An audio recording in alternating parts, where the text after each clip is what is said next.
नमस्कार। हमारे channel daily dose spirit में आपका स्वागत है। आज हम बात करेंगे माताओं के लिए सबसे खास त्योहारों में से एक अहोई अष्टमी के बारे में। यह पवित्र दिन हर साल कार्तिक मास के कृष्ण पक्ष की अष्टमी तिथि को मनाया जाता है। इस दिन माताएं अपने बच्चों की लंबी आयु और सुख समृद्धि के लिए उपवास रखती हैं और उनकी खुशहाली के लिए भगवान से प्रार्थना करती हैं।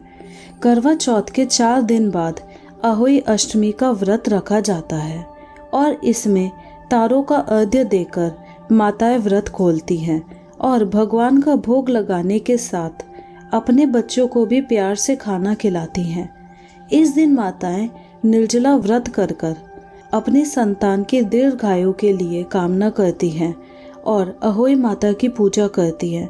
अहोई अष्टमी के दिन गोवर्धन में राधा कुंड में स्नान किए जाने की परंपरा चली आ रही है।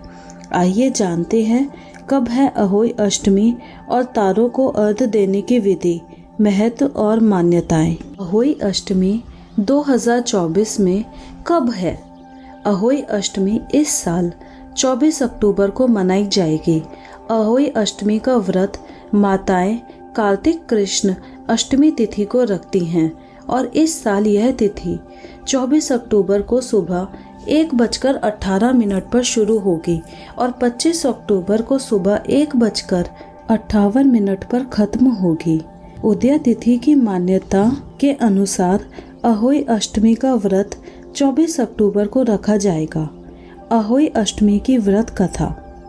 एक साहूकार था जिसके 7 बेटे और 7 बहुएं थी। दिवाली से पहले कार्तिक अष्टमी को 7 बहुएं अपनी इकलौती ननंद के साथ जंगल में जाकर खदान में मिट्टी खोद रही थी। वहां स्याऊ की मांद थी। मिट्टी खोदते समय ननंद के हाथ से स्याऊ का बच्चा मर गया। इससे स्याऊ माता बहुत नाराज हो गई और बोली, मैं तेरी कोख बांधूंगी। तब ननंद अपनी 7 भाभियों से बोली, तुम में से कोई अपनी कोख बंधवा लो। सभी भाभियों ने अपनी कोख बंधवाने से इनकार कर दिया, परंतु छोटी भाभी सोचने लगी कि अगर मैंने अपनी कोख नहीं बंधवाई तो सासू जी नाराज होंगे। यह सोचकर ननंद के बदले में छोटी भाभी ने अपनी कोख बंधवा ली। अब इसके बाद उसको जो बच्चा होता वह 7 दिन का होकर मर जाता। एक दिन पंडित को बुलाकर पूछा, मेरी संतान 7वें दिन क्यों मर जाती है? तब पंडित ने कहा, तुम सूरी गाय की सेवा करो। सूरी गाय स्याऊ माता की भाईली है, वह तेरी कोख खुलवा देगी, तब तेरा बच्चा जिएगा। अब वह बहुत जल्दी उठकर चुपचाप सूरी गाय के नीचे साफ सफाई कर आती। सूरी गाय ने सोचा, रोज उठकर कौन मेरी सेवा कर रहा है, सो आज देखूंगी।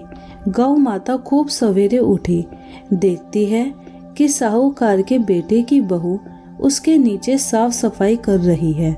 गौ माता उससे बोली, क्या मांगती है?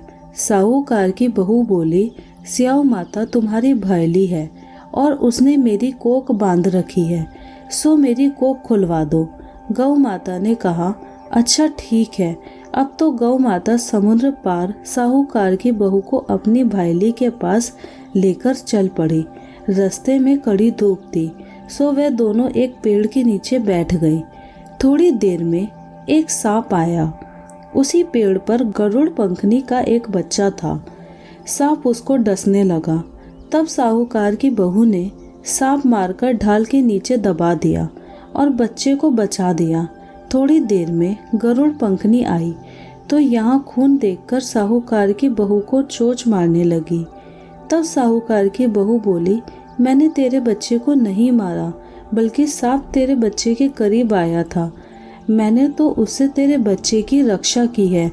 यह सुनकर गरुड़ पंखनी बोली, मांग तू क्या मांगती है? वह बोली, 7 समुंदर पार स्याऊ माता रहती है, हमें तो उसके पास पहुँचा दे। तब गरुड़ पंखनी ने दोनों को अपनी पीठ पर बिठाकर स्याऊ माता के पास पहुंचा दिया। स्याऊ माता उनको देखकर बोली, आ बहन, बहुत दिन हो मैं आई हो। फिर कहने लगी, बहन मेरे सिर में जुएं पड़ गई है। तब सूरी के कहने पर साहूकार की बहू ने उसकी सारी जुएं निकाल दी।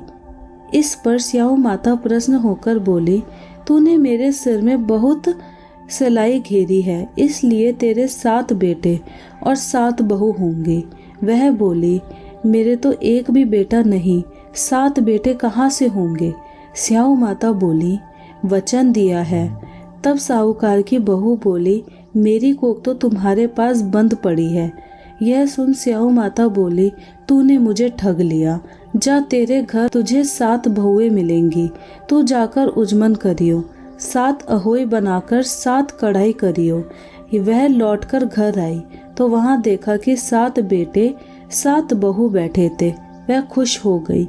उसने 7 अहोई बनाई, 7 उजमन किए और 7 कढ़ाई करी।